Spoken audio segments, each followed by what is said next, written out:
Hello friends, today we are going to learn figure of speech. Figures of speech. First of all, we will try to know what is figure of speech. सबसे पहले हम बात करेंगे कि figure of speech क्या होता है। तो फिगर ऑफ स्पीच ये these are words or phrase used in a distinctive way to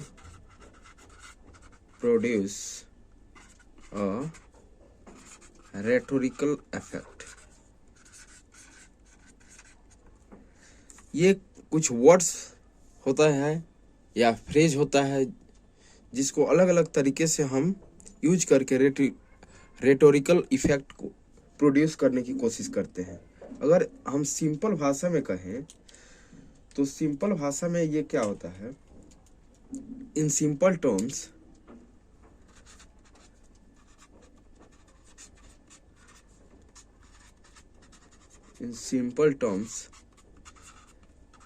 it is a phrase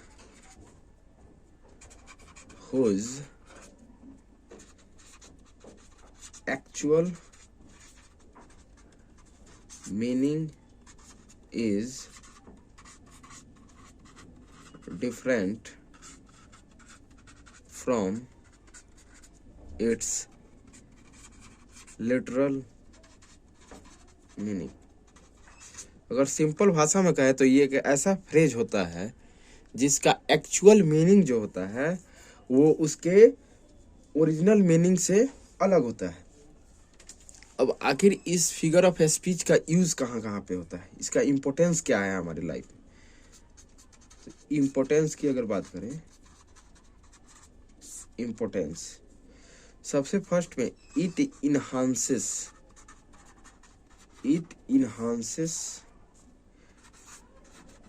your writing and content.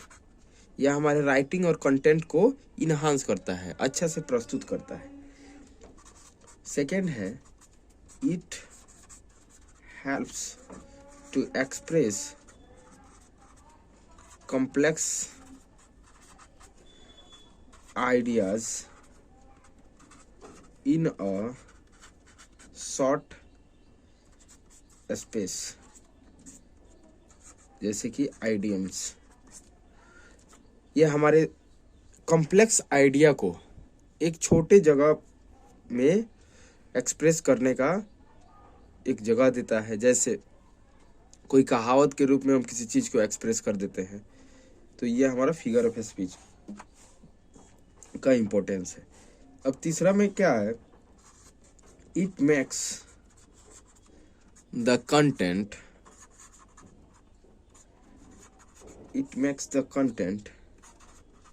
presentable and more enjoyable to the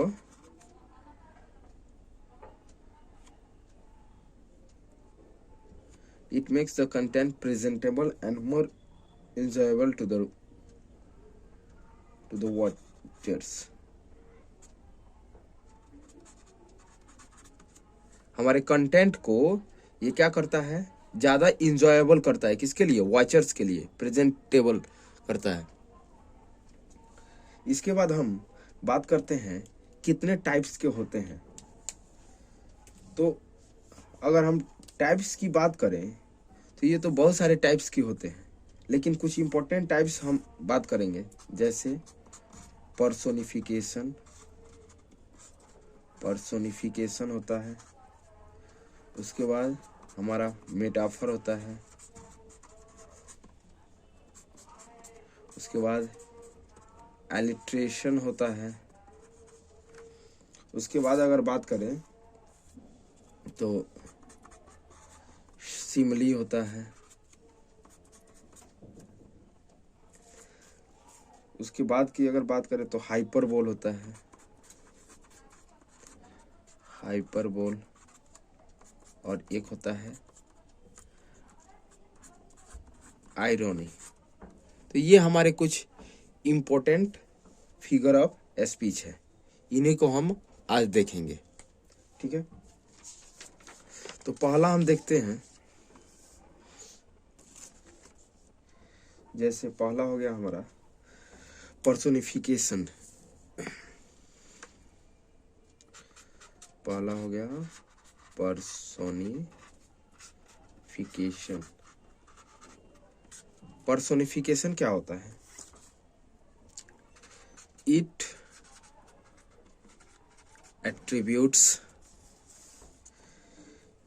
attributes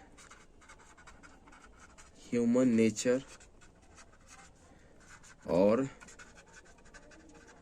human qualities to abstract or inanimate objects। इसका मतलब क्या होगा कि ये जो है किसी abstract यानी अमूर्त चीज में ह्यूमन नेचर को दर्शाता है। जैसे अगर हम एग्जाम्पल की बात करें तो एग्जाम्पल में जैसे हो गया the opportunity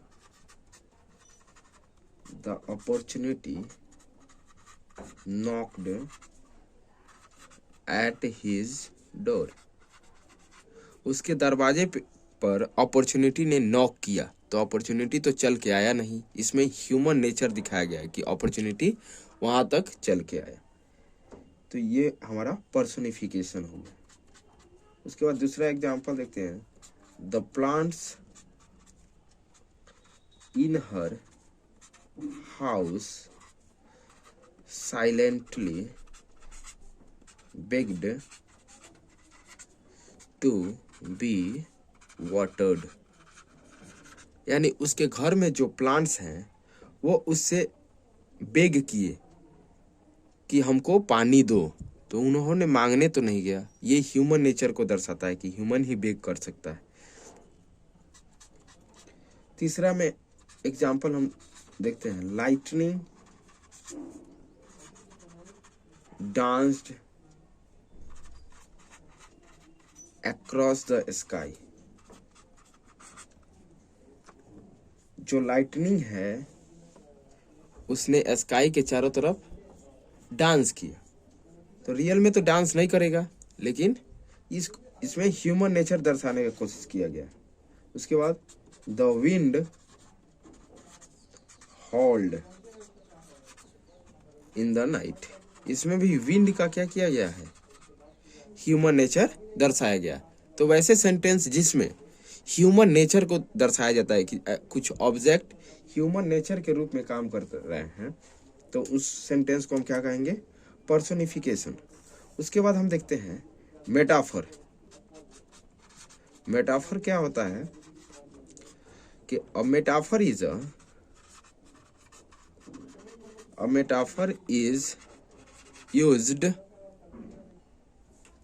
is used for implying a comparison between two things that have something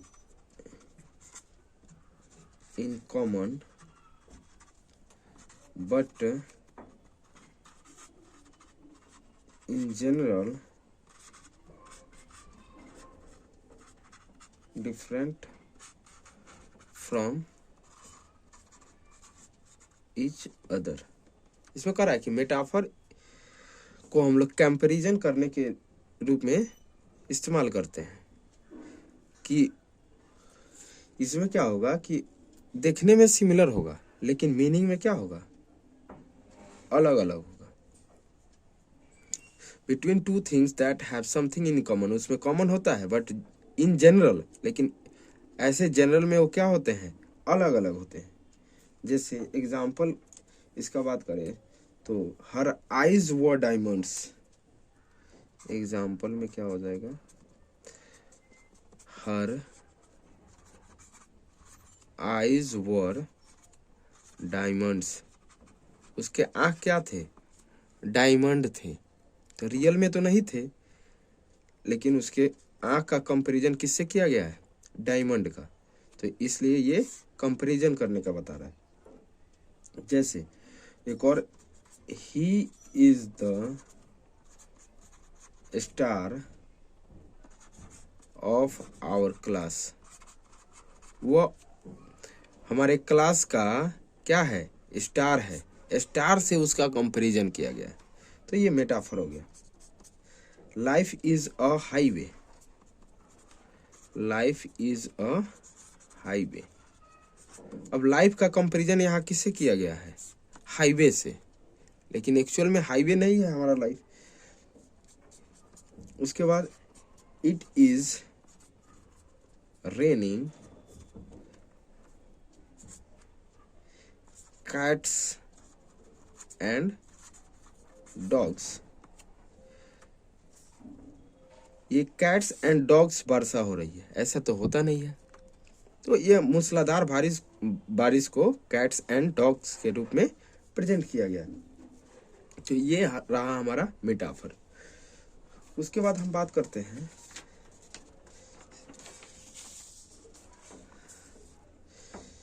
simile.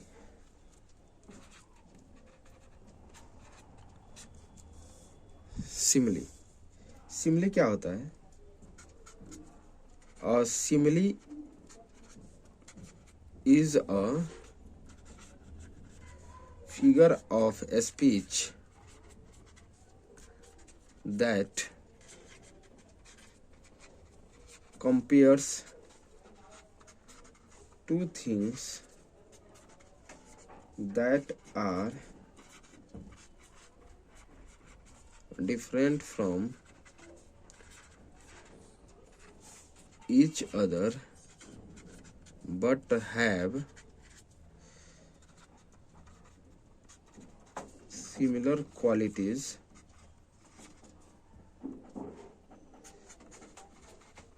These are generally formed through the uses of words as और like। इसका मतलब क्या होगा, a simile is a figure of speech, जो simile होता है ये भी एक फिगर ऑफ स्पीच होता है, दैट कंपेयर्स टू थिंग्स, ये क्या करता है, दो चीजों को कंपेयर करता है, two things that different from each other, जो एक दूसरे से अलग होते हैं, बट हैव सिमिलर क्वालिटीज, लेकिन उनमें क्या होता है, एक क्वालिटीज के रूप में समानता होता है। These are generally formed through the usages of words as और like.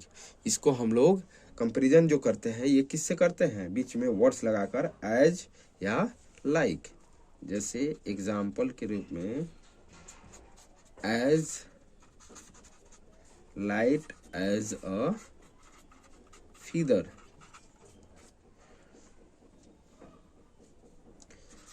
swim like a fish, he is as brave as a lion। तो इसमें कंपैरिजन किया गया है कि एज लाइट एज फीदर, कैसे हल्का है, कैसे कितना हल्का है, फीदर इतना हल्का है। तो दोनों जगह एज से कंपैरिजन किया गया है। Swim like a fish, like से यहाँ कंपैरिजन किया गया कि तैरना, कैसे तैरना, फिश के जैसा। He is as brave as lion, as से यहाँ कंपैरिजन किया गया कि वो बहादुर है, कितना, लायन जितना बहादुर है। इसके बाद है हमारा एलिट्रेशन। एलिट्रेशन एलिट्रेशन क्या होता है? alliteration is a sentence that consists of a series of words that have the same constant sound at the beginning. अब एलिट्रेशन क्या होता है? ये ऐसा सेंटेंस होता है जिसमें सीरीज ऑफ वर्ड्स होते हैं। कैसे वर्ड्स होते हैं? हैविंग सेम कांस्टेंट साउंड, और इनमें जो साउंड होता है वो एक ही कांस्टेंट का होता है बार बार। जैसे एग्जांपल हम देखते हैं, Barry bought a book to bring to the backyard barbecue. यहाँ देखिए, यहाँ क्या हो रहा है कि यहाँ B B B B B B, यहाँ बी बार बार रिपीट हुआ है, तो ये हमारा क्या हो गया? Alliteration. Second example, a good cook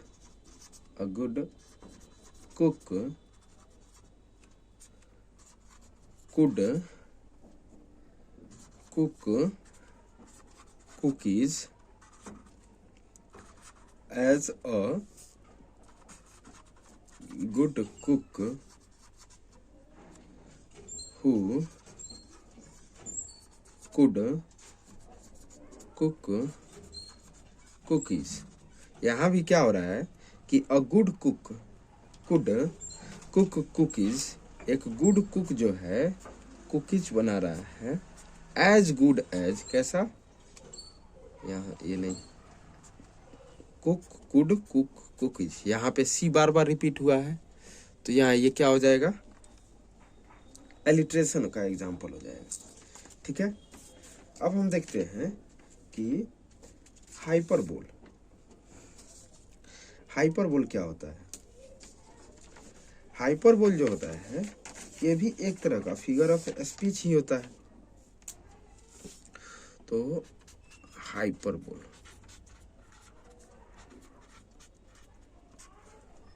a figure of speech, a figure of speech that consists of a exaggeration. यानी एक्सक्रेशन कहने का अर्थ है कि एक ऐसा फिगर ऑफ स्पीच जो क्या करता है, किसी भी चीज को बढ़ा चढ़ा के पेश करता है। A figure of speech that consists of a exaggeration. इसका एग्जाम्पल की अगर हम बात करें तो एग्जाम्पल में हो जाएगा, example, I have told you a million times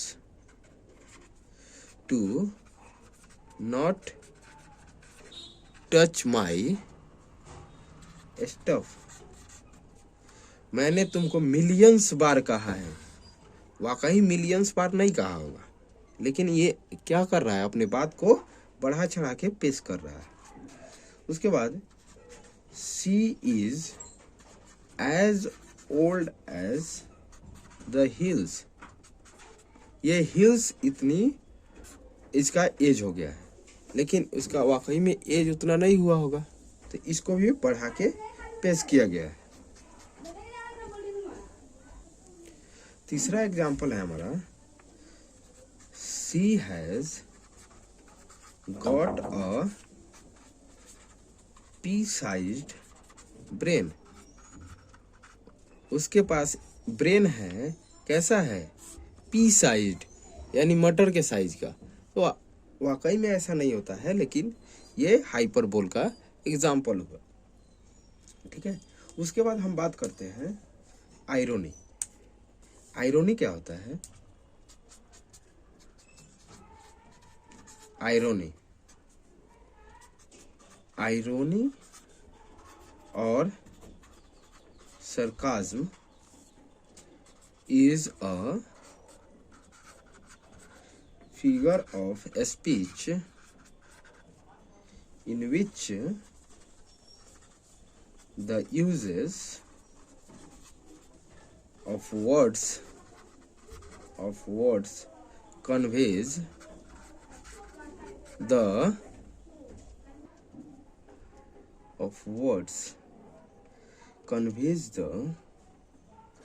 opposite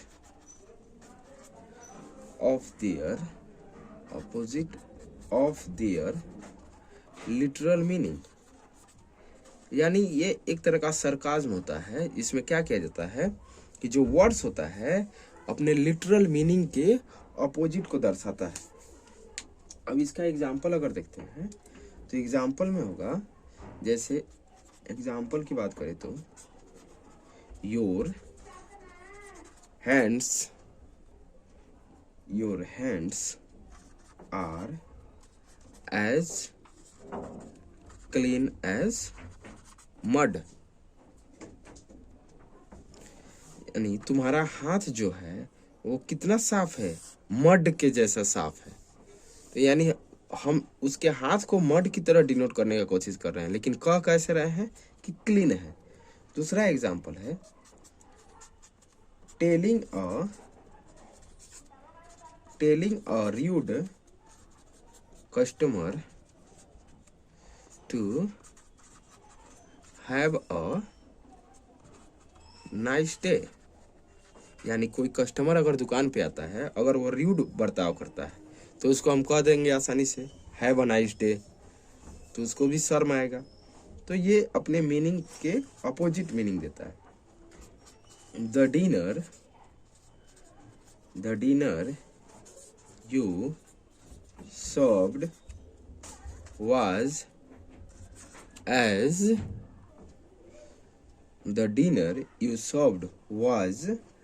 as hot as ice। आपने जो डिनर हमें सर्व किया वो कैसा था? इतना गर्म था कि ये बर्फ भी उसके सामने फेल हो जाए। तो ये हुआ हमारा आयरोनी। Thank you friends. तो नेक्स्ट में हम देखेंगे इंग्लिश का दूसरा कोई टॉपिक। Thank you.